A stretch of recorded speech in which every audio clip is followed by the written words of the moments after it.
அனைவருக்கும் வணக்கம். நம்ம daily prelims and mains point of வியூல 5 கொஸ்டின்ஸ் வந்து பார்க்குறோம் கரண்ட் அஃபேர்ஸ்ல. இன்னைக்கு என்ன கொஸ்டின்ஸ் இருக்கு அப்படிங்கிறத பார்ப்போம். First question, in which African country has the government been dissolved and military rule has been imposed அப்படின்னு கேட்டிருக்காங்க. எந்த ஆப்பிரிக்க நாட்டில் அரசாங்கம் கலைக்கப்பட்டு இராணுவ ஆட்சி கொண்டு வரப்பட்டுள்ளது அப்படின்னு சொல்லி கேட்டிருக்காங்க.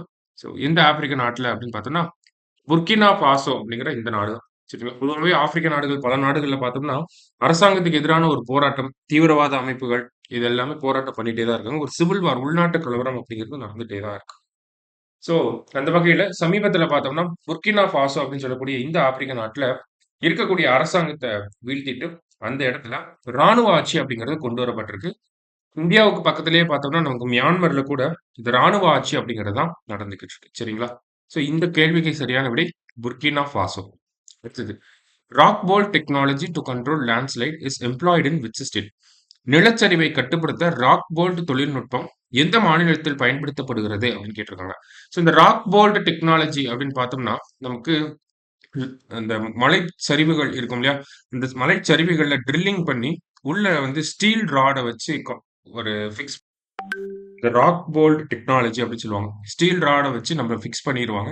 ஸோ கான்கிரீட் மாரி நல்ல திடமான பொருட்கள வச்சு அத ஃபிக்ஸ் பண்ணி, அதன் மூலியமா என்ன பண்ணுவாங்க அப்படின்னா, அத சுத்தி இருக்கக்கூடிய சாயில் எல்லாமே அதனால ரொம்ப ஸ்ட்ரெங்தன் ஆயிரும். சரிங்களா? அதான் இந்த ராக் போல் டெக்னாலஜி.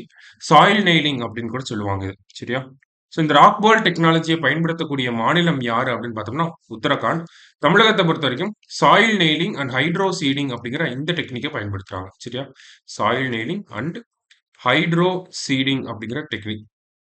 நம்ம டெக்னாலஜி என்ன அப்படின்னு பார்த்தோம்னா, நமக்கு அந்த ஸ்லோப்ல வந்து கான்கிரீட்டால ஃபில் பண்ணிரும். ஹோல்ஸ் போட்டு கான்கிரீட்டால ஃபில் பண்ணி, அதுக்கு மேல ஹைட்ரோ சீடிங் அப்படின்னு பார்த்தோம்னா, நமக்கு சீட், ஃபெர்டிலைசர், கிராஸ் இதெல்லாம் வச்சு மேல அப்படியே பரப்பிடுவாங்க. கொஞ்ச நாள்ல இது அப்படியே கிராஸா நமக்கு வளர்ந்துரும்.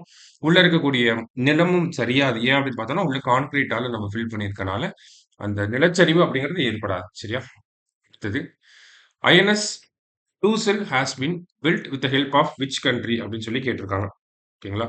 இந்தியாவின் ஐஎன்எஸ் துசில் எந்த நாட்டின் உதவியுடன் கட்டப்பட்டது அப்படின்னு கேட்டிருக்காங்க. ஸோ இந்த கப்பலை பொறுத்த வரைக்கும் பார்த்தோம்னா நம்மளுடைய கடற்படையில சேரப்போகுது. சரிங்களா? நாளைக்கு இதை அறிமுகப்படுத்த போறாங்க. கிட்டத்தட்ட 125 மீட்டர் நீளம் இருக்க போகுது. 3900 டன் எடை கொண்ட இந்த கப்பல் யாருடைய உதவியினால கட்டப்பட்டுச்சு அப்படின்னு பார்த்தோம்னா ரஷ்யாவுடைய உதவியினால கட்டப்பட்டிருக்க ஒரு கப்பல் தான். ஓகேங்களா? கிட்டத்தட்ட மணிக்கு 30 கடல் மைல் வேகத்துல செல்லக்கூடிய அளவுல இந்த கப்பலை வந்து உருவாக்கி இருக்காங்க. நமக்கு நிறைய அட்வான்ஸ்டு டெக்னாலஜிஸ் அப்படிங்கிறதும் இதுல இன்க்ளூட் பண்ணியிருக்காங்க. சரியா? அடுத்ததா பார்த்தோம்னா which district in Tamil Nadu has high incident rate of lung cancer அப்படின்னு கேட்டிருக்காங்க. தமிழ்நாட்டில் எந்த மாவட்டத்தில் நுரையீரல் புற்றுநோய் அதிகமாக உள்ளது அப்படின்னு கேட்டிருக்காங்க. ஸோ தமிழ்நாட்டை பொறுத்த வரைக்கும் பார்த்தோம்னா இந்த நுரையீரல் புற்றுநோய் அதிகமாகிட்டே வருது அப்படிங்கிற ஒரு செய்தி வெளியாயிருக்கு. இதுல குறிப்பா பார்த்தோம் அப்படின்னா பெண்களுக்கும் நான் ஸ்மோக்கர்ஸ் அல்லது நோ ஸ்மோக்கர்ஸ் அப்படின்னு சொல்லுவாங்க. ஓகேங்களா? நோ ஸ்மோக்கர்ஸ்னா யாரும் அந்த புகை பழக்கம் இல்லாத நபர்களுக்குமே அதிகமான லங் கேன்சர் அப்படிங்கிறது பரவிக்கிட்டே வரதாக சொல்லியிருக்கிறாங்க. இதுல தமிழ்நாட்டிலேயே முதல் இடத்துல இருக்கிறது சென்னை மாவட்டம். சென்னை மாவட்டத்துல அதிகமா இருக்கு. சென்னைக்கு அடுத்தபடியாக பார்த்தோம்னா, நமக்கு கன்னியாகுமரியில தான் இந்த லங் கேன்சர், நுரையீரல் புற்றுநோய் அப்படிங்கிறது அதிகமாக இருக்கு. சரியா? கடைசியா பார்த்தோம்னா, world meditation day is observed on உலக தியான தினம் என்று அனுசரிக்கப்படுகிறது அப்படின்னு கேட்டிருக்காங்க.